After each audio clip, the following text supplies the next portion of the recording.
ფსევდოეკლესიური მითოლოგიური შემოქმედების საკითხისათვის. სტატია მომზადებულია დიაკვან მაქსიმე აზნარაშვილის მიერ. რამოდენიმე ხნის უკან სასულიერო პირებს შორის გაიმართა პოლემიკა საქართველოს დასავლურ ორიენტაციასა და რუსეთთან დამოკიდებულების შესახებ. ოპონენტების მსჯელობაში პოლიტიკური პროპაგანდის კვალი შეიმჩნეოდა. რუსული იმპერიალიზმის გასამართლებლად უდაო ავტორიტეტებიც იქნა მოხმობილი, წმინდა სერაფიმ საროველი, წმინდა ლავრენტი ჩერნიგოველი, ხოლო არგუმენტებად მათი წინასწარმეტყველებანი. საკითხი შინაგან გაორებას იწვევდა და ამ მოვლენის ღრმად გაანალიზებისთვის მოძიებული იქნა მასალები ხსენებულ ბრჭყალებში, წინასწარმეტყველებებზე, რასაც გთავაზობთ წინამდებარე სტატიაში. დავიწყოთ ცნობილი მართლმადიდებელი პუბლიცისტის ალექსანდრე ნიკოლოზის ძე სტრიჟევის სტატიით, რა არ წარმოუთქვამს ღირს სერაფიმ საროველს. ბოლო დროს ზოგიერთ გამოცემაში კეთილმსახურ მოღვაწეთა გამორჩეული წინასწარმეტყველური გამონათქვამები გამოჩნდა, კერძოდ დიდი საროველი ბერის ღირსი სერაფიმისა. მსგავსი წინასწარმეტყველებების ნაკადმა განსაკუთრებულად იმძლავრა მკითხველებზე წმ. სერაფიმ საროველის კანონიზირებიდან 100 წლის დღესასწაულის აღნიშვნის წინ.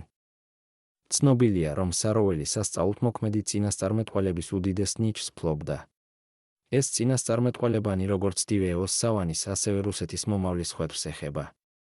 ბევრი მათგანი შეგროვებულია მიტროპოლიტ სერაფიმეს ჩიჩაგოვის ნაშრომში სერაფიმე დივეოს მონასტრის მატიანე და სერგინილუსის წიგნებში, უდიდესი მცირეში ღვთის მდინარის ნაპირზე. თუმცა აღმოჩენილია ღირსი მამის წინასწარმეტყველებათა კრებულის მნიშვნელოვნად შემავსებელი ახალი ტექსტებიც. ერთ-ერთი ბოლო მონაპოვარია ორი დოკუმენტი, აღმოჩენილი ღვთისმსახურ პავლე ფლორენსკის ქაღალდებში. მათი მიმოხილვისას აღმოჩნდა, რომ შეიძლება ისინი მამა პავლესთან სერგინილუსის საშუალებით მოხვდნენ, რომელიც ახლოს იცნობდა ელენე ივანეს ასულ მოტოვილოვას, ნიკოლოზ ალექსანდრეს ძე მოტოვილოვის, დივეოს მონასტრის კეთილისმყოფლის, სერაფიმეს მსახურის, ქურიევს. მოტოვილოვმა, რბილად რომ ვთქვათ, ადამიანი უცნაურობებით, დღესდღეობით იგი ფართოდაა ცნობილი მართლმადიდებლებს შორის, როგორც ღირსი მამის თანამოსაუბრე, რომელსაც გაანდო მან დაფარული, საიდუმლო აზრები ქრისტიანული ცხოვრების მიზნის შესახებ. დატოვა მრავალრიცხოვანი ჩანაწერები, რომელშიც გადმოცემდა წმინდა სერაფიმ საროველის გამონათქვამებსა და საუბრების შინაარსს. ახლახანს ტექსტების ამ კორპუსს აგრეთვე დაემატა მოტოვილოვის იმპერატორებთან, ნიკოლოზესა და ალექსანდრე იისთან მიმოწერა. მიმოწერაში არის აგრეთვე ღირსი მამის წინასწარმეტყველებანი რუსეთის მომავალსა და მსოფლიო მოვლენებზე. მოტოვილოვის ნაშრომების ყველაზე გულმოდგინე და თანაც ყველაზე ავტორიტეტული გამომცემელი იყო სერგეი ნილუსი. სახელდობრ მას გადასცა გასარჩევად 1902 წელს ელენა ივანეს ასულმა თავისი განსვენებული მეუღლის ხელნაწერების 5. მათ მიერ ამ 5-დან ამოღებული და გამოქვეყნებული იქნა დღესდღეობით ცნობილი საუბარი ღირსი მამისა ქრისტიანული ცხოვრების მიზანზე, დივეოს დიდი საიდუმლო იმყოფებოდა სერგი ალექსანდრის ძის ქაღალდებში, რომელმაც გრძელი და მძიმე გზა გაიარა ოკეანის მიღმა და პირველად 1969 წელს სან-ფრანცისკოში სერგინილუსის ცოლის ნათესავის, ელენე ივრის ასული კარცოვას ხელშეწყობით დაიბეჭდა. 1990 წლის ზაფხულში ჩემს მიერ დასაბეჭდად იქნა გამზადებული, ხოლო ამავე წლის 21 სექტემბერს გაზეთში მოსკოველი ლიტერატორი გამოქვეყნებული იქნა მოტოვილოვის ჩანაწერი ანტიქრისტე და რუსეთი, რომელიც შემოინახა მამა პავლე ფლორენსკის არქივში. ეს ძალიან საეჭვო ჩანაწერი საკმაოდ ფართო მასშტაბით მიმოდიოდა რევოლუციამდელ დროში, იკითხებოდა იგი ოქტომბრის საშინელი გადატრიალების შემდეგაც. თავადის ასული ურუსოვას მოგონებების მიხედვით, მან ეს ჩანაწერი იხილა საეკლესიო კულტურის შესანიშნავ ისტორიკოსთან, გრაფ ოლსუფევთან, რომელსაც ხვდებოდა მაშინ სერგიევ პოსადში. მას ამ ჩანაწერიდან დაამახსოვრდა ღირსი მამის წინასწარმეტყველება იმ საშინელებებზე და უბედურებებზე, რომლებიც მოიწევს რუსეთზე და მახსოვს მხოლოდ ის, რომ იქ რუსეთის შეწყალებასა და გადარჩენაზეც იყო ნათქვამი. მოვიყვანოთ ბერ მონაზვნის ნამდვილი სიტყვები ჩანაწერიდან, ახლა უკვე ცნობილი სათაურით ანტიქრისტე და რუსეთი. მამა სერაფიმეს სუსტი გადმოცემით, ანტიქრისტეს დაბადებამდე რუსეთში მოხდება დიდი, ხანგრძლივი ომი და საშინელი რევოლუცია, ყოველგვარ ადამიანურ წარმოსახვაზე აღმატებული, რამე თუ სისხლის ხრა იქნება საშინელი, რაზინის, პუგაჩევის ბუნტი, ფრანგული რევოლუცია, არაფერია იმასთან შედარებით, რაც იქნება რუსეთში. მოხდება ბევრი მამულის ერთგული ადამიანის დაღუპვა, საეკლესიო ქონებისა და მონასტრების გაძარცვა, შებილწვა უფლის ეკლესიების, კეთილი ადამიანების სიმდიდრის განადგურება და გაძარცვა.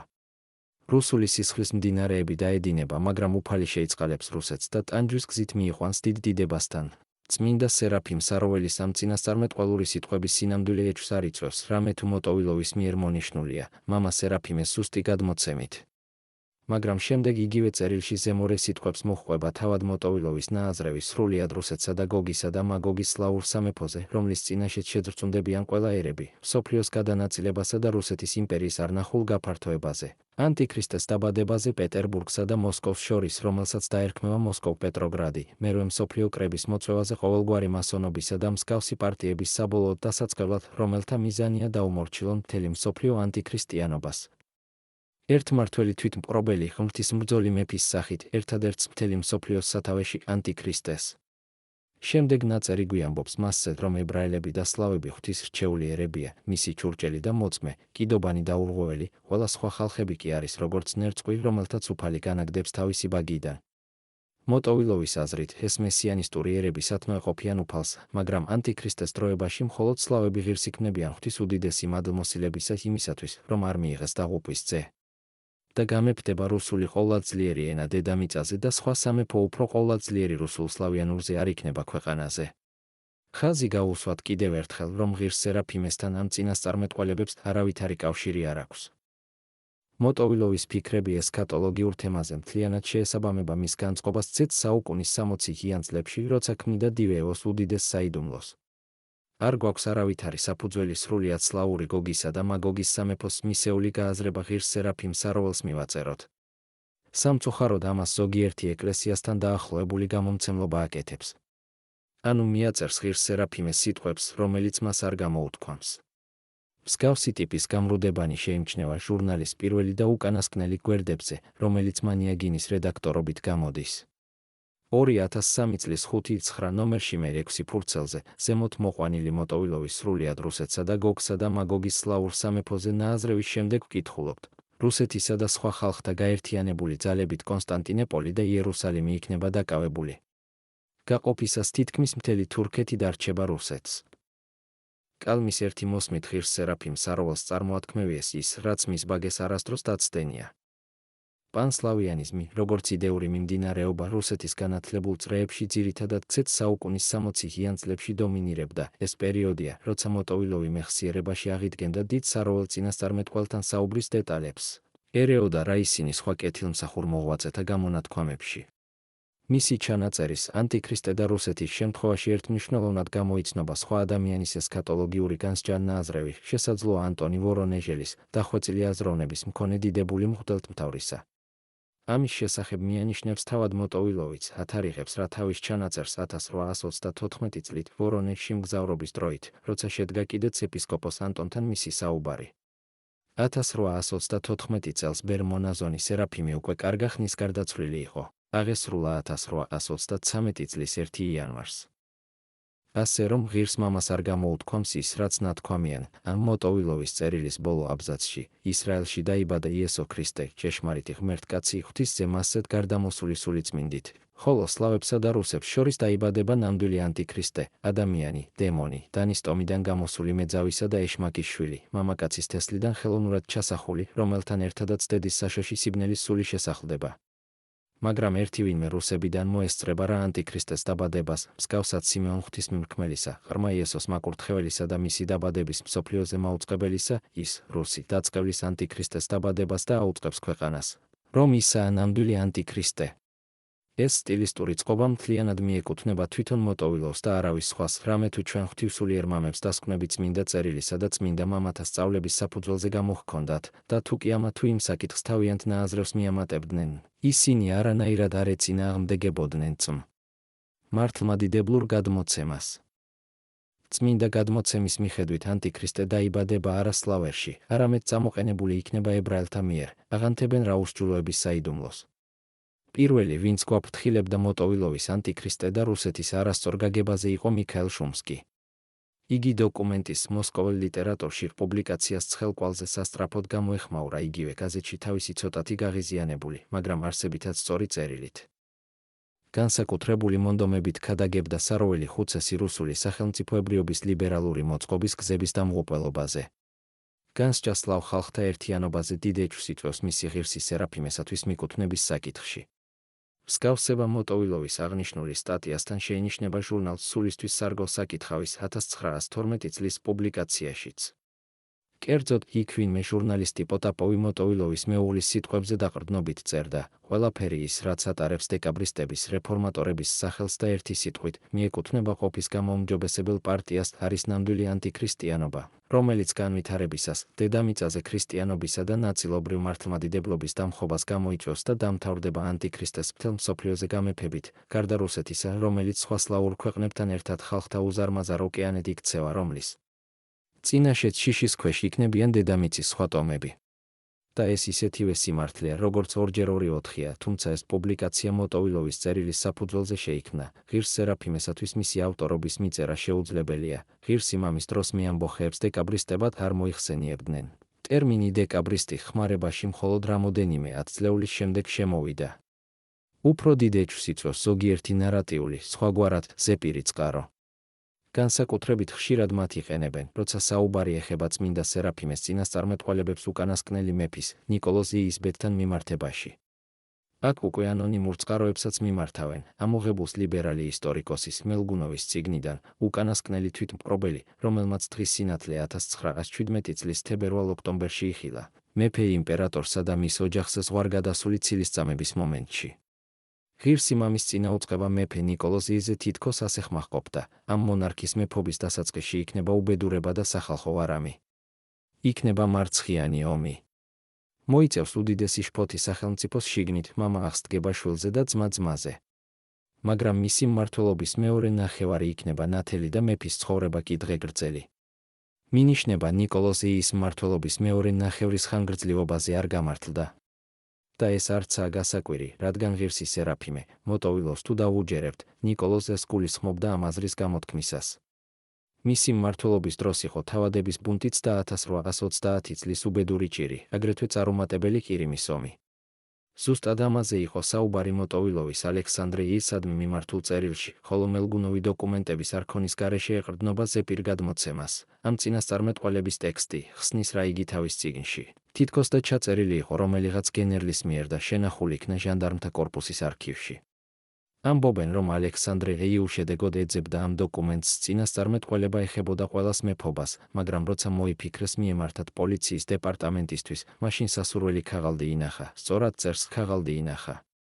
მაგრამ იგი მოიძებნა არა ალექსანდრე ეის მეფობისას, არამედ 1906 წელს. და ეძებდნენ მას იმპერატრიცა ალექსანდრა ფეოდოროვნას მოთხოვნით, რომელსაც მოესურვა წაეკითხა ღირსი მამის წინასწარმეტყველება რომანოვთა სახლზე. რახან ამ წინასწარმეტყველებაზე მითქმა-მოთქმა არ წყდებოდა, ლაპარაკობდნენ აგრეთვე ხუცეს სერაფიმეს მიერ ნიკოლოზისთვის მიმართულ რაღაც წერილზე. იმპერატრიცას მოთხოვნა მივიდა არქივარიუსებთან და მათაც დაიწყეს ძებნა. ხუცესის არავითარი პირადი წერილი ნიკოლოზ ალექსანდროვიჩისადმი, უღირსი სერაფიმესათვის სახელის მომხვეჭელი არ აღმოჩენილა. სამაგიეროდ მოიძებნა ზემოთ ხსენებული წერილები მოტოვილოვისა, ნიკოლოზ ეისა და ალექსანდრე იესადმი. ეს წერილები შენახული იქნა მისი საიმპერატორო უდიდებულესობის კანცელარიის მესამე განყოფილებაში, მელგუნოვის მიხედვით ჟანდარმთა კორპუსის არქივში. წერილებში ხაზგასმული იყო იმპერატორ ნიკოლოზ ეის შესახებ წინასწარმეტყველებების შემცველი სიტყვები, მაგრამ ალბათ ინტერესის შემცველი მიმდინარე მეუფებისთვისაც. თუ კი ყველა ხაზგასმულ მონაკვეთს შევკრებთ, მივიღებთ ერთიან ტექსტს, რომელსაც სურვილისა და შეუკავებელი ფანტაზიის არსებობის შემთხვევაში შეიძლება ვუწოდოთ წმინდა სერაფიმეს იმპერატორ ნიკოლოზ იესადმი მიწერილი წერილი. შეიძლება ასე უწოდოთ დიდი სურვილის გამო, მაგრამ პასუხისმგებლობის მქონე ისტორიკოსებს სიზუსტე უყვართ და წინასწარმეტყველებანი სხვა იმპერატორისა და სხვა მეუფებისათვის შექმნილნი არ შეიძლება თვითნებურად გადატანილ იქნეს ეპოქიდან ეპოქაში. მეფობის მეორე ნახევარს, ნათელი, შეიძლება იმპერატორ ნიკოლოზ ეისთვისაც ეწოდოს. ყოველგვარი ლიბერალური ჩუჩკი, ამ დიდი და კეთილმორწმუნე ადამიანის წმინდა სახისთვის მიყენებული, მართლმადიდებლური რწმენისა და მამულის მტრების მიერ უკვე განქარდა. ხალხი გადაეჩვია მასონთა ანკესზე წამოგებას და ვინც გადაეჩვია, ის პატივს ცემს თავის დიდ იმპერატორს. რა თქმა უნდა ორ ნიკოლოზს, ორ დიდ მონარქს შორის, ბევრი საერთოა, როგორც ერთნაირი სახელის მქონე მეუღლეებს შორის. და რასაც წმინდანი მიაკუთვნებდა ერთ მათგანს, სურვილის შემთხვევაში შეიძლება მივაკუთვნოთ მეორესაც, მაგრამ მხოლოდ სურვილის შემთხვევაში და ეს აზრი სიზუსტისთვის სავსებით არასაკმარისია. დიახ, ჩვენი ცხოვრება რთულია, დრო და დრო კი საკმაოდ მძიმე, ამიტომაც სულაც არაა გასაკვირი, რომ ხალხი მიელთვის არნახულს ასწაულს. ხანდახან მხოლოდ და მხოლოდ გაქუცული ჭორი გაიზრდება და გალამაზდება, გადაიქცევა რამ ყარმითად. მითებთან კი არ კამათობენ, მათ საიმედოობას კი არ გადახედავენ, არამედ მათ უბრალოდ ეჩვევიან. აღვნიშნოთ, რომ არსებობს მრავალი ისტორიული მითი, საკმაოდ მდგრადი, თუმცა სრულიად დაუმტკიცებელი და ცრუ. ესაა თითქოს დაარსებული პეტრე ეის ანდერძი, ნათელმხილველი მონაზონი აბელის ზოგიერთი ფალსიფიცირებული წინასწარმეტყველება, სიმართლეს მიმგვანებული ლეგენდა ფედორ კუზმიჩზე, თითქოს და მეფედ ყოფილ ალექსანდრე ეზე, ცნობილი პროტოკოლების, ავტორობის უშიშროების განყოფილებაზე გადაბრალება, წმ. იოანე კრონშტატელის გარდაცვალების შემდეგ გამოგონებული ეც, წინასწარმეტყველური სიზმარი და მრავალი სხვა მარგალიტი ფსევდოეკლესიური მითოლოგიიდან. საეკლესიო ლიტერატურაშიც თავს ვერ ვაღწევთ დამახინჯებასა და მითებს. ასე მაგალითად ახლახანს გამომცემელის მითითების გარეშე ხელმეორედ გამოიცა წიგნი ორ ნაწილად, დასაწყისი და დასასრული ჩვენი მიწიერი სამყაროსი. აპოკალიფსის წინასწარმეტყველებათა გახსნის გამოცდილება. ეს საკმაოდ სქელტანიანი გამოცემა რევოლუციამდე 4-ჯერ გამოიცა დედაქალაქში ანონიმურად. ეტყობა მსგავსი ლიტერატურა ფინანსური თვალსაზრისით საკმაოდ მომგებიანია. თარგმნელის შენიშვნა. ახლა კიდე, ყოველგვარი საფუძვლის გარეშე წმ. მართალ იოანე კრონშტატელს მიაწერეს. მიეწერა ნაწარმოები, რომელიც არასდროს დაუწერია. მეტიც, მამა იოანე თავისი დღიურის ერთ ჩანაწერში აღიარებს, როცა მას ხელში ჩაუვარდა შემთხვევით დასაწყისი და დასასრული ჩვენი მიწიერი სამყაროსი, მოეწონა და ეწყინა კიდეც, რომ თვითონ არ დაუწერია მსგავსი. ეს არის და ეს. და ვინ შექმნა ეს ნაშრომი? მისი შემოქმედი იყო ოპტინის უდაბნოს იერომონოზონი პანტელეიმონი, საკმაოდ ცნობილი საეკლესიო მწერალი და არანაკლები მთარგმნელი. გადათარგმნა სიმეონ ახალი ღმრთისმეტყველის ქმნილებათა მე-3 ტომი, მისი ჰიმნები. თავისი მცდელობა აპოკალიფსის ახსნისა გამოსცა ღიად, თავისი სრული მონაზვნური სახელის მითითებით, როგორც ერთადერთმა ავტორმა. წიგნი გამოვიდა ოდესაში გამომცემელ ფესენკოს მიერ 1903 წელს. დასასრულ მოვიყვანთ წმ. დიმიტრი როსტოველის შესანიშნავ სიტყვებს, ნუ ვეცრუებით წმინდანს და გვახსოვდეს, რომ ყოველგვარი მითოლოგიური შემოქმედება, ისტორიული და ჰაგიოგრაფიული ფაქტებით მანიპულირება არის მძიმე ცოდვა, რომელიც აცდუნებს მორწმუნეთა სულებს და შემოაქვს უწესრიგობა და სქიზმა მართლმადიდებლურ ეკლესიაში. ამ სტატიის ავტორის მიკერძოებულობაში, რომ არ შეგვეპაროს ეჩვი, ორიოდ სიტყვით მის შესახებაც მოგახსენებთ. ალექსანდრე ნიკოლოზისძე სტრიჟევი ცნობილი მართლმადიდებელი პუბლიცისტი, ლიტერატურათმცოდნე და რუსული კულტურის ისტორიის სპეციალისტია. განსაკუთრებული აღნიშვნის ღირსია სტრიჟევის ნაშრომები, მიძღვნილი ღირსი სერაფიმ საროველისადმი. ღირსი მამის დაბადებიდან 250 წლის იუბილესთან დაკავშირებით გამოსცა ფუნდამენტური ნაშრომი, ღირსი სერაფიმე საროველი. აგიოგრაფია, პატივგებას, იკონოგრაფია, რომელშიც გამოყენებულია ყველაზე სრული ბიბლიოგრაფია ღირს მამაზე, შეგროვებული სტრიჟევის მიერ, 1000-ზე მეტი წყარო. სტატიის დაწერის მომენტში ბატონი სტრიჟევი გახლდათ საქველმოქმედო ფონდის, სერაფიმ საროველის ენციკლოპედია, სამეცნიერო საბჭოს თავმჯდომარე.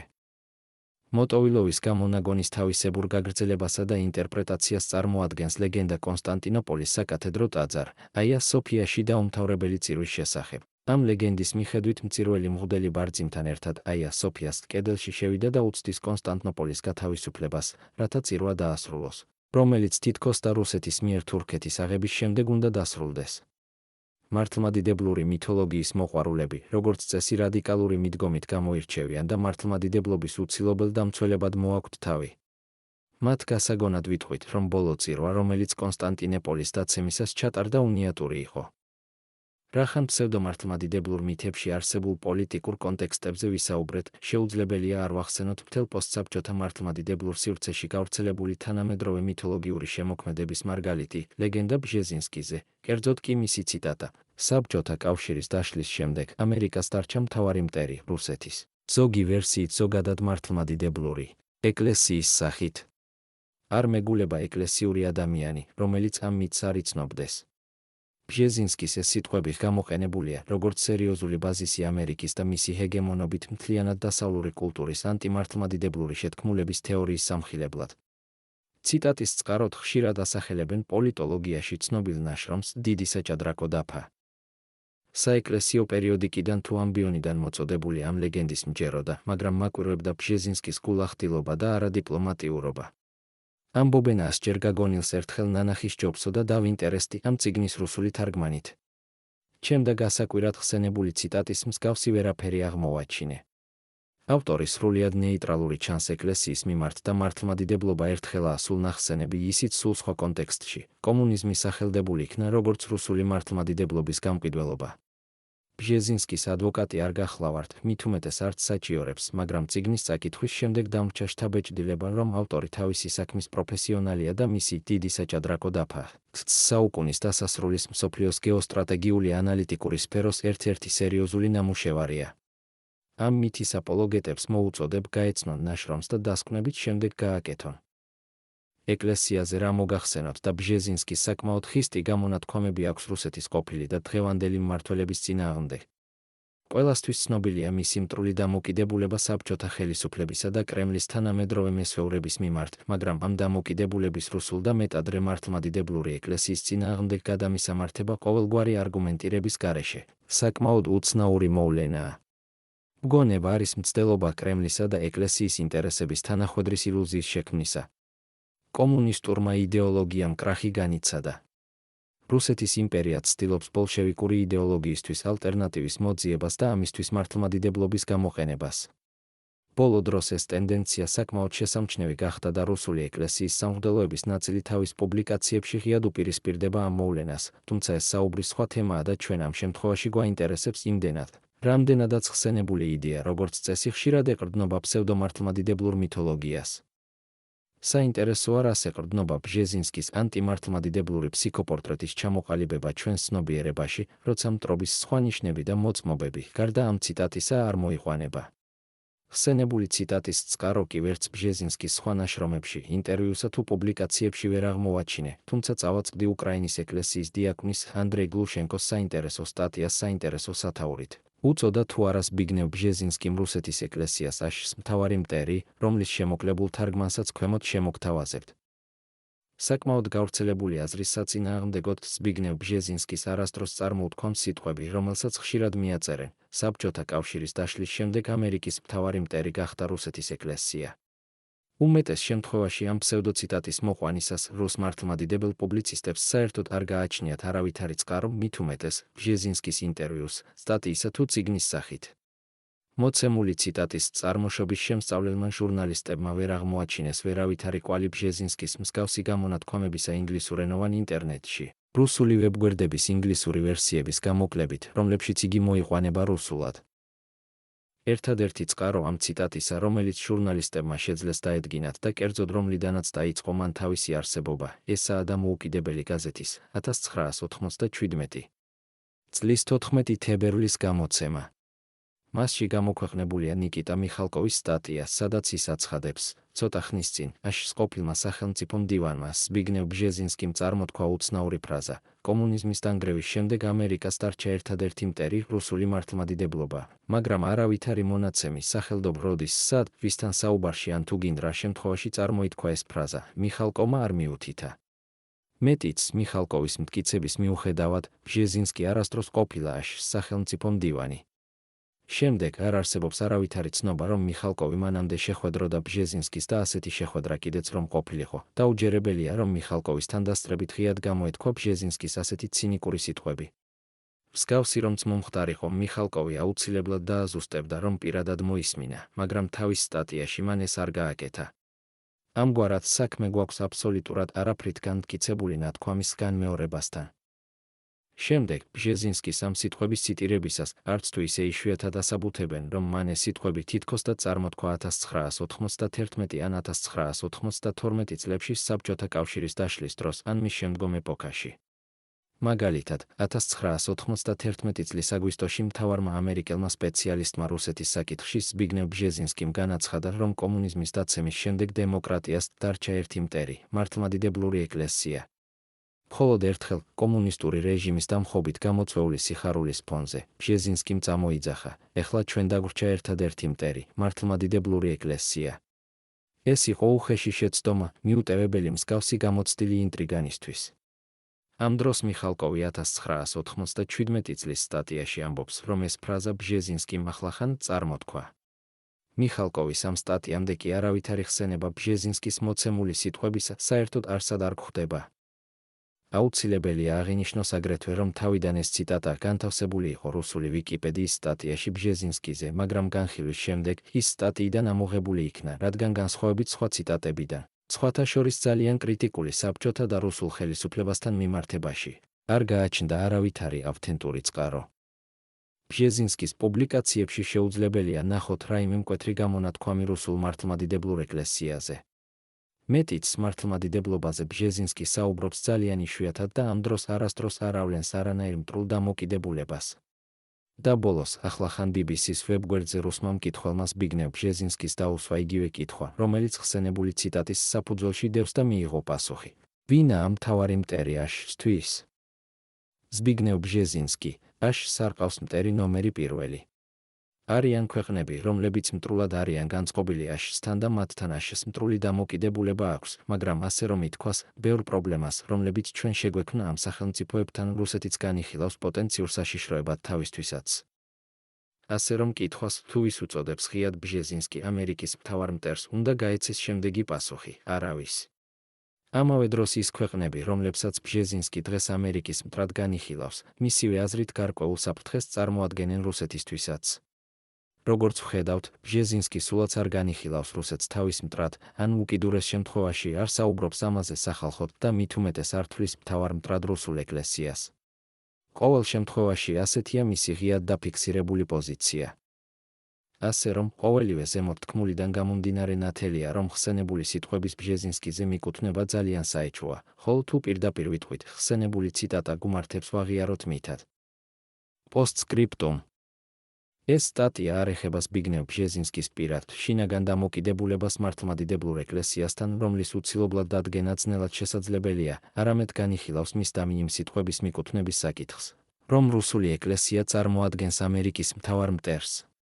ამიტომ თხოვნა გვექნება სტატიის შესაძლო კრიტიკოსებთან, თუ კი თქვენ მას არ ეთანხმებით, თქვენი უთანხმოება უნდა გამოხატოთ სუსტი და ავთენტური წყაროს მითითებით, რომელიც უცილობლად დაამტკიცებს ხსენებული სიტყვების ბჟეზინსკისადმი კუთვნილებას. ავტორის პოსტსკრიპტუმში დასმულ მოწოდებას ჩვენ შეუერთდებით და თან ტერმინ ავთენტურის ჩვენებურ ხედვასაც მოგაწვდით. ავთენტურ წყაროში იგულისხმება ზუსტი მინიშნება სტატიის, წიგნის, ინტერვიუს ან რაიმე სხვა სახის საზოგადო გამოსვლის დოკუმენტირებული ვარიანტი, აუდიო ან ვიდეო მასალის არსებობა. ანგაჟირებული მონაყოლი და ბჟეზინსკის ფსიქოპორტრეტის დამნახავი გულთამხილავი მამების საკუთარი ინტერპრეტაციები ავთენტურ წყაროდ არ აღიქმება. ორიოდ სიტყვით უნდა შევეხოთ ძმ. ლავრენტი ჩერნიგოველის წინასწარმეტყველებებსაც. 1994 წელს გამოიცა სქიმარქიმანდრით ქერუბიმ დეგტიარის წიგნი, ხუცეს ლავრენტი ჩერნიგოველის სწავლებები, წინასწარმეტყველებანი და მისი ცხოვრების აღწერა. არსებობს სხვა წიგნიც, ღირსი ლავრენტი ჩერნიგოველი. ანგელოსთა თანამოსაუბრე და მწუხარეთა ნავთსაყუდელი. ცხოვრება, სწავლებანი და წინასწარმეტყველებები, ტატიანა გროიანის ავტორობით. ხსენებულ ავტორებზე ინფორმაციის მოძიებისას საკმაოდ უცნაურ ცნობებს გადააწყდებით. ქერუბიმ დეგტიარს ზოგიერთნი ეგრეთ წოდებული კატაკომბური ეკლესიის იერარქიას მიაკუთვნებენ, საიდუმლო ეპისკოპოსად სახელდებენ და ამის მტკიცებულებად ემიგრანტული რუსული მართლმადიდებელი ეკლესიის მიერ გამოქვეყნებული დოკუმენტი მოჰყავთ, თუმცა არსებობენ აპოლოგეტებიც. სამართლიანობა ითხოვს აღვნიშნოთ, რომ ამ საკითხზე საეკლესიო სასამართლო არ შემდგარა და საბოლოო ვერდიქტიც არ არსებობს, თუმცა ამ პიროვნების ირგვლივ სიტუაცია საკმაოდ ბუნდოვანი რჩება. ცნობილია, რომ ქერუბიმ დეგტიარი რასპუტინის თაყვანისმცემელია და ამას არავინ უარყოფს. რაც შეეხება ტატიანა გროიანის წიგნს, შინაარსით და სტილით იდენტურია დეგტიარის წიგნთან მიმართებით, თუმცა პლაგიატობაში დადანაშაულება არც ერთი მხრიდან არ მომხდარა, რაც გვაფიქრებინებს, რომ ავტორები ერთმანეთს იცნობდნენ. ამ აზრს ისიც გვიმყარებს, რომ გროიანიც ცნობილია რასპუტინზე შექმნილი წიგნით, რომელში მოყვანილ მოწმობებსაც მოსკოვის საპატრიარქო ფალსიფიცირებულად აფასებს. მიგუყავს რა მსჯელობა ამ კუთხით, არანაირად არ ვეხებით და ვაკნინებთ წმინდა მამის ავტორიტეტს, უბრალოდ ვუშვებთ შესაძლებლობას, რომ მისი ნაამბობი თავისებურად იქნა ინტერპრეტირებული ნაშრომთა გამომცემლების მიერ. აი რას წერს ერთ-ერთი მართლმადიდებლური პორტალის რედაქცია, აქვეყნებს რა თავის ვებგვერდზე წმინდა ლავრენტი ჩერნიგოველის წინასწარმეტყველებებს ჩვენს დროსა და მომავალ ანტიქრისტეზე. რედაქციამ გადაწყვიტა ამ მასალებთან მიმართებით გამოთქვას თავის აზრი. პირველი, ჩვენ არ მოგვეპოვება თავად ღირსი მამის ხელნაწერები, არც მისი დღიურები, იმიტომ რომ იგი მას არ აწარმოებდა, არამედ მოყვანილია თვითმხილველთა და სულიერი შვილების მოწმობები წმინდანის განცხადებებთან მიმართებაში.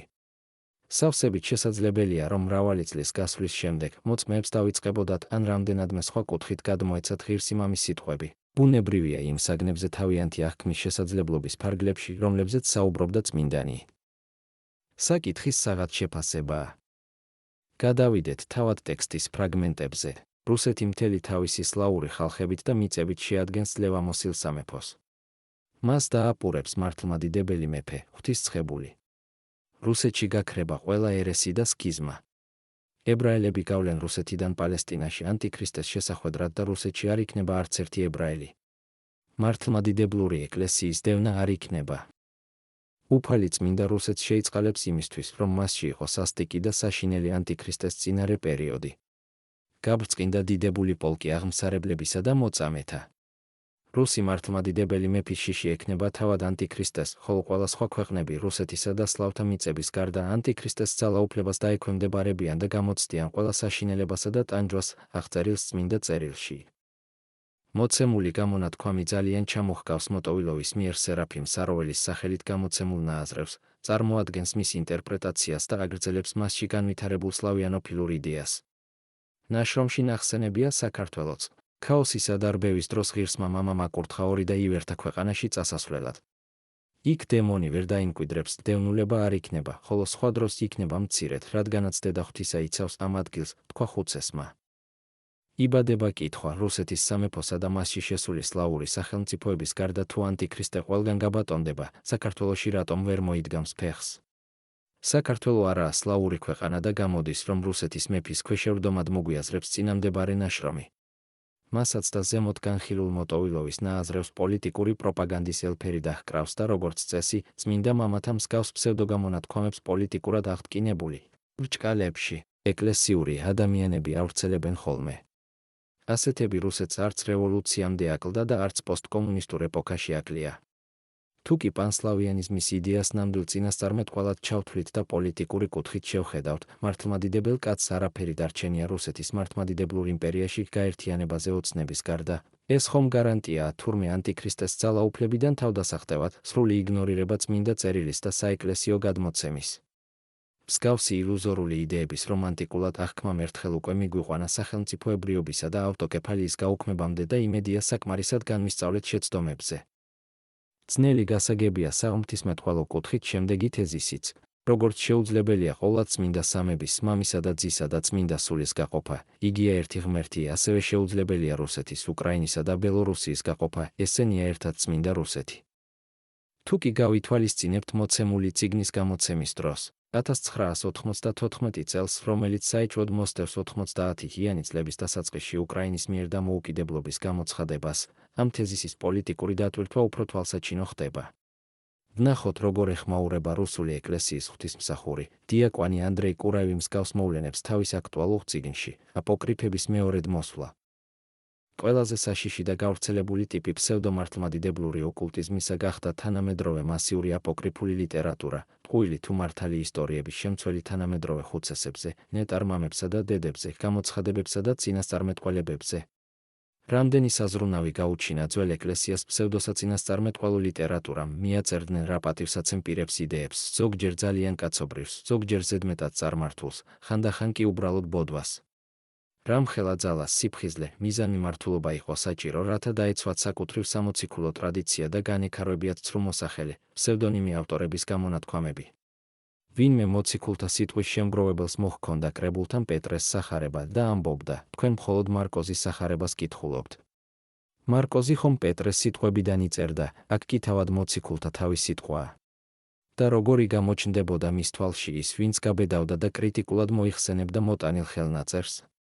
წარმოჩნდებოდა როგორც ერეტიკოსი რაციონალისტი, უღმერთო ღმრთისგანგებულების მოწინააღმდეგე და პეტრე მოციქულის პირადი მტერი. შეიძლებოდა ათასობით ღვთივსათნო მიზეზის მოძიება აპოკრიფის მისაღებად. საჭირო იყო გამორჩეული სიმტკიცე და მოდური ოკულტურ გნოსტიკური სწავლების საწინააღმდეგოსვლისათვის მზადყოფნა, რათა დაეცვათ საკუთრივ სამოციქულო სწავლება მასზე ძალიან მიმგვანებული სიყალბისგან. არ შეიძლება ილაპარაკო თანამედროვე აპოკრიფებზე და არ ახსენო სერგეი ფომინის რუსეთი მეორედ მოსვლის წინ, რომელსაც რუსი საეკლესიო პუბლიცისტები თანამედროვე მართლმადიდებლური მითოლოგიური შემოქმედების თავისებურ ენციკლოპედიას უწოდებენ. მართალია, საქართველომ ავად თუ კარგად პოლიტიკური დამოუკიდებლობა მოიპოვა, მაგრამ რუსეთის კულტურული გავლენა ინერციით გამოყვა, რაც რელიგიურ სუბკულტურაშიც აისახა. ჩვენს მიერ ასახული რუსეთის ეკლესიაში მიმდინარე მოვლენები მეტ-ნაკლები სიმძაფრით საქართველოს ეკლესიასაც შეეხება, თუმცა მასშტაბები შედარებით მცირეა. ამ კუთხითაა ჩვენთვის საინტერესო რუსული ეკლესიის დღევანდელი პრობლემები. ფსევდომართლმადიდებლური მითოლოგიის მოყვარულებს, როგორც წესი გერონტომანიისა, ეგრეთ წოდებულ ხუცესს და ძებნის წყურვილი და გაურკვეველი წარმოშობის ცრურწმენების სიყვარული ახასიათებთ. აი რას ამბობს რუსი მღვდელი დუნაევი რუსულ რეალობაში გერონტომანიის მოვლენის შესახებ. ბევრი თანამედროვე ხუცესთმაძებარი ტყუილად ვარაუდობს, რომ ისინი ხელმძღვანელობენ ქრისტიანობის ისტორიაში არსებულ უდიდეს მოღვაწეთა მაგალითებით, სულაც არა. ბევრი მართლმადიდებლის მისწრაფება სულიერი მონობისადმი და დამოუკიდებულება საეჭვო ხუცესთა ნებაზე მოგვაგონებს დროს, როცა რუსეთის მიერ ქრისტიანობის მიღებისას ქვეყნის უკიდეგანო სივრცეებს მოედნენ ათასი ჯურის მჩხიბავები და მოგვები, რომლებიც სარწმუნოებაში ჯერ კიდევ გაუმყარებელ ხალხს ღმერთების რისხვით, მოუსავლიანობითა და ავადმყოფობებით აშინებდნენ. ან კიდევ პეტრესა და პეტრეს შემდგომ ეპოქას, როცა მეძველთასეთა მქადაგებლები ყველას მოუწოდებდნენ ანტიქრისტედან სკიტებში გაქცევას. ასე და ამგვარად ალარმიზმი და ესქატოლოგიური ფსიქოზი მუდმივად შეიმჩნეოდა ისტორიაში სხვადასხვა ვარიაციებით და პროვოცირებული იყო ხუცესებიდან. აი რას ამბობს სხვა მღვდელმსახური ამ მოვლენაზე. ჩვენი ეკლესიის ზოგიერთი ღვთისმსახური სიტყვით ინახავს სასულიერო იერარქიისადმი მორჩილებას, იქცევა როგორც სქიზმატი, გამოდის თითქოს და ხუცესის როლში. აკრიტიკებენ რა იერარქიას, განსხვავებით ადრინდელი თუ თანამედროვე ღვთივგაბრძნობილი მამებიდან, კრიტიკით ცდილობენ მიიქციონ ყურადღება და ამით შეიქმნან ავტორიტეტი. როგორც წესი, აუცილებელ და ერთადერთ პირობად გადარჩენისა მათ და მიუაპელაციო მორჩილება ცხადდება, რაც ადამიანებს რობოტებად აქცევს და ართმევს მათ ღვთივმიმადლებულნების თავისუფლებას. რადგან საქართველოშიც გამოჩნდა მსგავსი მოვლენის ჩანასახები, რუსეთის ეკლესიაში არსებულ გერონტომანიის პრობლემას ამიტომაც მივაქციეთ ყურადღება. კერძოდ მცირედ შევეხებით ლამის ბესტსელერად ქცეულ წიგნების სერიას მამა გიორგი ბასილაძეზე. ხსენებულ ხუთ წიგნეულსა და მის თაყვანისმცემლებში შეინიშნება ეკლესიის იერარქიისა და სასულიერო დასის ეგრეთ წოდებული კლიროსის დაკნინებისა და მისგან გაუცხოების ტენდენცია, რაც სხვათა შორის თავად მამა გიორგის არ ახასიათებს. ან არ ახასიათებდა პოპულარობის მოპოვებამდე. ავტორთა ასეთი ტენდენცია, რასაც ბრმა თუ ვერ დაინახავს მხოლოდ, მთელ ამ ნამოღვაწარს გასდევს. ხდება იერარქთა განკითხვის ლეგიტიმაცია ფსევდოხუცესის სცენაზე შემოყვანით და ხელოვნურად გაბერილი ავტორიტეტის შექმნის ფონზე ეკლესიის ავტორიტეტის დამცრობა. ეკლესია ქრისტეს სხეულია და მისი მართვა-გამგეობის უფლება და ვალდებულებაც იერარქიას ეძლევა უფლიდან ხელდასმით, მოციქულებიდან მომავალი უწყვეტი ჯაჭვის საშუალებით. საქართველოს ეკლესია მსოფლიო ეკლესიის განუყოფელი ნაწილია, წარმოადგენს ადგილობრივ ეკლესიას და ატარებს თავის თავში ერთი წმინდა კათოლიკე და სამოციქულო ეკლესიის მთელ სისავსეს, აქვს თავის წესდება, რომელიც საეკლესიო კანონიკის პრინციპებზე აგებული და იმართება მის მიერ. გავკადნიერდები და შეგახსენებთ, რომ ამა თუ იმ იერარქის პიროვნული თვისებები ეკლესიის მადლმოსილებაზე გავლენას ვერ ახდენს. ეკლესიაში მადლის წყარო მისი თავი, მაცხოვარი იესო ქრისტეა. მამა გიორგი ამ ეკლესიის ერთ-ერთი აგურია, ისევე როგორც ჩვენ. მას თავისი ადგილი უჭირავს და არაა საჭირო მისი სხვა ფუნქციებით დატვირთვა. ეკლესიის მართვის პასუხისმგებლობა პატრიარქსა და სინოდზე ძევს და ეს ასე იქნება ქვეყნის აღსასრულამდე. მცირედ შევეხებით ხსენებულ წიგნებში არსებულ ქრისტიანობისთვის მიუღებელ სწავლებას. წიგნები გამოდის საეკლესიო ცენზურის გვერდის ავლით, იწყება იერარქიის განკითხვით და ფაქტიურად ეგზალტირებული მრევლის სიზმრების, ხილებისა და ფრიად საინტერესო სუბიექტური შეხედულებების კომპილაციას წარმოადგენს. რაც შეეხება საგამომცემლო ცენზურას, იგი ერთი რომელიმე იერარქის კაპრიზი კი არ გახლავთ, არამედ საქართველოს ეკლესიის სინოდის მიერ მიღებული გადაწყვეტილებაა, რამაც ზღვარი დაუდო ეკლესიის სახელით აბსურდის გავრცელებას. სიმართლე ყველას თავისი აქვს, მაგრამ ჭეშმარიტების ერთგულება ეკლესიაში იერარქიის მორჩილებაში ცხადდება. ეკლესიის კრებსითი გადაწყვეტილება აპელაციას არ ექვემდებარება, სხვათა შორის არც მამა გიორგის მიმდევრების მიერ, ასე რომ ცენზურაზე შეკითხვას გვერდს ვერ აუვლით. ეკლესიური ადამიანი კი როცა სასულიერო ხასიათის წიგნს იღებს ხელში, პირველად იმას ნახულობს თუ ვისი კურთხევითაა გამოცემული ეს წიგნი და რა აზრისაა მის შესახებ ეკლესია. ახლა თავად ნაშრომის მცირედ განხილვასაც შევეცადოთ, საინტერესო სათაურით ქართველობა ძნელია, მაგრამ აუცილებელი. სათაური ბუნდოვანია და წიგნის ბოლომდე ჩაკითხვაც ვერ განგიმარტავთ, თუ რატომაა ქართველობა აუცილებელი. იქმნება შთაბეჭდილება, რომ ავტორი ან ავტორთა ჯგუფი იაფფასიან კვირალა პატრიოტიზმზე დაყრდნობით ცდილობს მკითხველის ყურადღების მიპყრობას. ასეთი სულისკვეთება მთელ ნაწარმოებს გასდევს, მაგალითად ეს ადგილი კითხვებს აჩენს. კიდევ ვიმეორებ, ჩვენ ვართ ღვთისმრჩეულიერი, რომელსაც მიეცა ჭეშმარიტი ღმერთის ჭვრეთის განსაკუთრებული ნიჭი და უნარი. ასევე სამყაროს შექმნისა და მართვის საიდუმლოებების ღვთაებრივი ცოდნა. ფრიად უცნაური შეხედულება, თითქოს და მაცხოვარს რომელიმე ერი გამოერჩიოს და მისთვის განსაკუთრებული ეგრეთ წოდებული ეზოთერული ცოდნა ებოძებინოს და თანაც ავტორი უმატებს, რომლის გასაღები სამწუხაროდ ქართულმა ეკლესიამ დიდი ხნის წინათ დაკარგა, არ ვამბობ ცალკეულ წმინდანებზე, რომლებიც საიდუმლოდ ინახავდნენ დრომდე და თაობიდან თაობებს გადასცემდნენ. პავლე მოციქული ქრისტიანობის საძირკვლის ჩაყრისას კი ბრძანებს. არა არს ფურიაება, არცა წარმართება, არა არს მონება, არცა აზნაურება, არა არს რჩევა მამაკაცისა, არცა დედაკაცისა, რამე თუ თქვენ ყოველნი ერთ ხართ ქრისტე იესოს მიერ. მსგავსად მიმართავს კოლასელთა ღვთივგაბრძნობილ ეპისტოლეში და შეიმოსეთ ახალი იგი, განახლებული მეცნიერებად მსგავსად ხატისა მის დამბადებელისა მისისას, სადა იგი არა არს წარმართ და ხურია, წინა და ცვეთილება და წინა და უცვეთილება, ბარბაროს, სკვითელ, მონება, აზნაურება, არამედ ყოვლად ყოველსა შინა ქრისტე. არც რამე დაფარულ სწავლებაზე საუბრობს მოციქული, რომელზეც მხოლოდ განდობილებს მიუწვდებათ ხელი. წიგნში იმდენი აბსურდია, სერიოზულად განხილვადაც არ ღირს, მაგრამ განსაკუთრებულ მარგალიტებს გვერდს ვერ აუვლით. აი ეს მაგალითად და. სანამ ნამდვილ მღვდელზე გეტყოდეთ, მინდა დავიწყო ნამდვილი დიაკვნით, რადგან დღეს ბევრი ვერ აფასებს ნამდვილი დიაკნის შესაძლებლობებს. როდესაც მონაზონი ან მორწმუნე დიაკნის ხარისხში აღყავთ, მაშინ მას ღვთიდან ეხსნება გონებრივი და სულიერი შესაძლებლობის 30. მოკლედ გეტყვით რა შედის ამაში. ნამდვილი დიაკონი არჩევს სულებს, ხედავს ჰაერში ბოროტ სულებს, კითხულობს ადამიანის აზრებს და ტელეპათიურ დონეზე შეუძლია ისაუბროს მღვდელთან. ღმერთი ისმენს მის ლოცვებს, მაგრამ ნამდვილი მღვდელივით ვერ იხედება ადამიანის შინაგან სამყაროში, გულსა და სულში.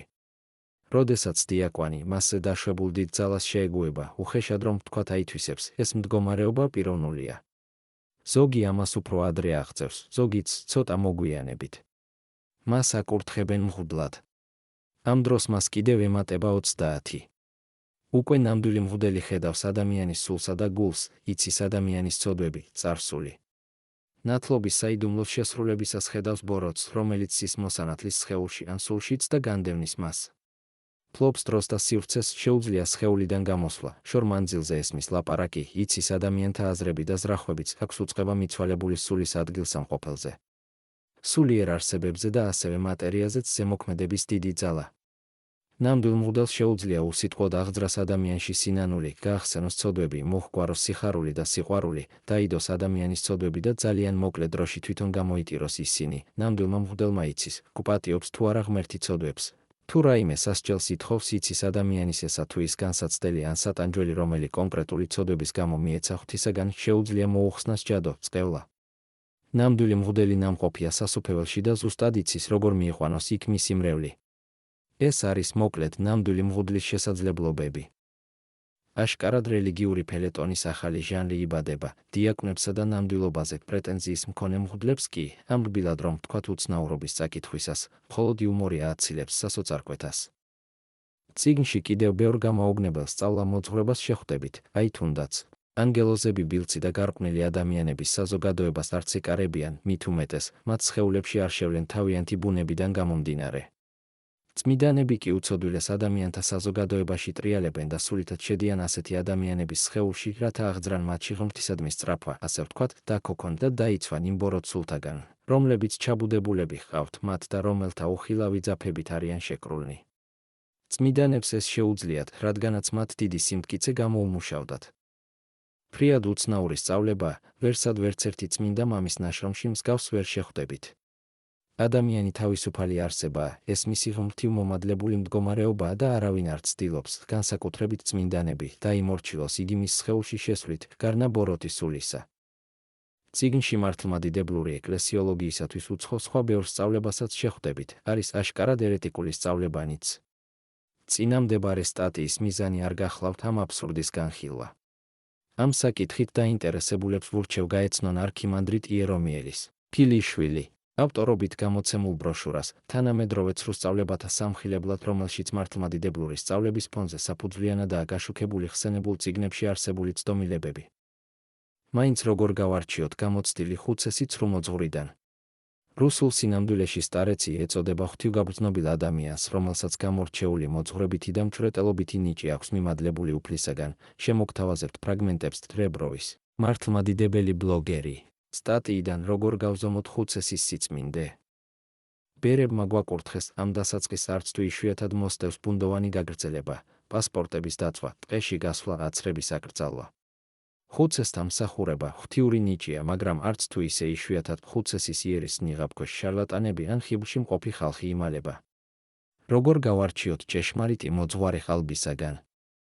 მკურნალობა ფსევდოხუცესების ერთ-ერთი სპეციალიზაციაა, მაგრამ ხშირ შემთხვევაში ისინი დარიგებებითა და სულიერი წიანამძღოლობით შემოისაზღვრებიან. ასეთი ხუცესების რჩევით 90-იანი წლების დასაწყისში ასეულობით ადამიანმა გაყიდა ბინა და ანტიქრისტეს მოლოდინში ტყეს მიაშურა. ზოგიერთი დივეევოს მონასტრის ირგვლივ დასახლდა, ადგილობრივი გადმოცემით ქვეყნის აღსასრულის ჟამს, მხოლოდ რჩეულნი გადარჩებიან, რომლებიც მსოფლიო კატასტროფას დივეევოს თხრილის წრეში დაემალებიან. წლების გასვლის შემდეგ ზოგიერთი ამ ესქატოლოგიური ლტოლვილობიდან დაუბრუნდა ნორმალურ ცხოვრებას, ხოლო ნაწილმა უკან არ დაიხია და დივეევოს პეიზაჟის უცნაურ ნაწილად იქცა, მონასტერში მათ ირონიით არაფორმალებს ეძახიან. იგივე სიტუაცია ოპტინის უდაბნოშიც. რამდენი ხანიც არსებობდა ხუცესობა, იმდენივე არსებობს ფსევდოხუცესთა ფენომენიც, წერს წმინდა ტიხონის სახელობის მართლმადიდებლური უნივერსიტეტის პროფესორი დვორკინი, ისტორიკოსი და წამყვანი რუსი სექტოლოგი. უბრალოდ ნამდვილ მოღვაწეთა სახელები რჩება ისტორიაში, შარლატანებისა კი არა. ნეოფიტისათვის, ისევე როგორც ნაკლებ ეკლესიური ადამიანისთვის, საკმაოდ რთულია ფსევდოხუცესის განსაზღვრა. რას უნდა მიაქციოთ ყურადღება, თუ თქვენ გაემართეთ ხუცესთან? ცხადია, რომ ნამდვილი ხუცესი არასდროს ახავს თავს თავის ნებას, არ ართმევს ადამიანს არჩევანის თავისუფლებას, გვაფრთხილებს დვორკინი. ფსევდოხუცესი კი ყოველთვის უფრო გავს გურუს და ითხოვს უსიტყვო დამორჩილებას. პრინციპში გურუიზმი არის კიდეც სინონიმი მლადოსტარცობის. ნამდვილი ნების მოკვეცა, რაზეც წერენ წმინდა მამები, ეს განსაკუთრებული მონასტრული პრაქტიკა, განსაზღვრული უშუალოდ მონაზონთათვის. ნების მოკვეთის შემთხვევაშიც ჩვენ ვსაუბრობთ გააზრებულ მორჩილებაზე და არა სექტანტურ, ბნელ მონობაზე, რომელიც დიახაც დამახასიათებელია ცრუხუცესობისთვის.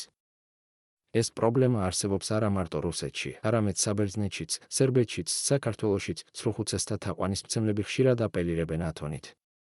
მაგრამ რაც არ უნდა უცნაურად მოგეჩვენოთ, აქაც გვხვდებიან ქარიზმატიკი, განდგომილი ცრუხუცესები.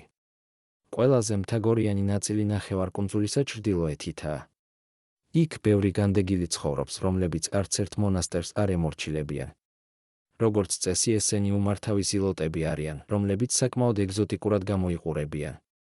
ატარებენ დიდ თეთრ წვერს და გაცვეთილ სამოსელს, რაც გამოუცდელ ადამიანზე დიდ შთაბეჭდილებას ახდენს. თავიანთი ქადაგებებით ისინი ახალმოსულ მომლოცველებს აშფოთებენ. სხვა საქმეა, რომ ეს ზილოტები სულაც არ არიან ათონის ბერები, ათონზე ისინი უკანონოდ იმყოფებიან, მათ ანწალობენ, ავრცელებენ უცნაურ ეგზოტიკურ სწავლებებს. ბოლო დროს იქ გამოჩნდნენ მსგავსი ტიპის რუსი სტარეცებიც, წერს თავის ათონურ მოთხრობებში დვორკინი. საერთოდ არა თუ მოძღვრისთვის, უბრალო ქრიტიანისთვისაც აუცილებელი თვისებაა განსჯის უნარის ქონა. ჩემი პირადი აზრით საღი აზრის არ ქონა პირდაპირი ნიშანი გახლავთ ეგრეთ წოდებულ ვითომ სტარეცის გამოსავლენად. როდესაც ეკლესიაში არსებულ მითოლოგიაზე ვსაუბრობთ, ორიოდ სიტყვით უნდა შევეხოთ უცხოური თუ სამამულო წარმოების აპოკრიფულ კინოდოკუმენტალისტიკასაც.